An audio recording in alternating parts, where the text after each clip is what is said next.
विद्या उसी को कहते हैं जो कि भगवत चरण में मति उत्पन्न होती है, वो विद्या, सा विद्या है ना। तो इसीलिए वो भी निषेध है। हाँ, जितना ज्ञान चाहिए भगवत प्राप्ति के लिए वो तो ज्यादा ज्ञान की आवश्यकता नहीं है। 2-4 शब्द तुम हृदय में धारण कर लो, पहले धारण कर लो, तीर्णाद विष्णु चलो।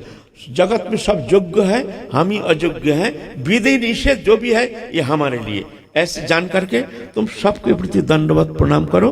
किसी भी स्थिति में किसी का अमर्यादा मत करो, किसी का दोष मत देखो, सबके प्रति श्रद्धा सम्मानना करो, प्रणाम करो, दंडवत करो। 1 नंबर। और गुरु चरण आश्रय करो, गुरु जैसे कहे, गुरु आदेश अनुसार तुम चलने के लिए प्रयत्न करो। और हरिनाम, अखंड हरिनाम करो। ये 3 अगर तुम्हारे जीवन में तुम प्राप्त कर लिया तो मान लो सब प्राप्त कर लिया, सब सद्गुण ऑटोमेटिक तुम्हारे भीतर आकर के आविर्भूत हो जाएंगे।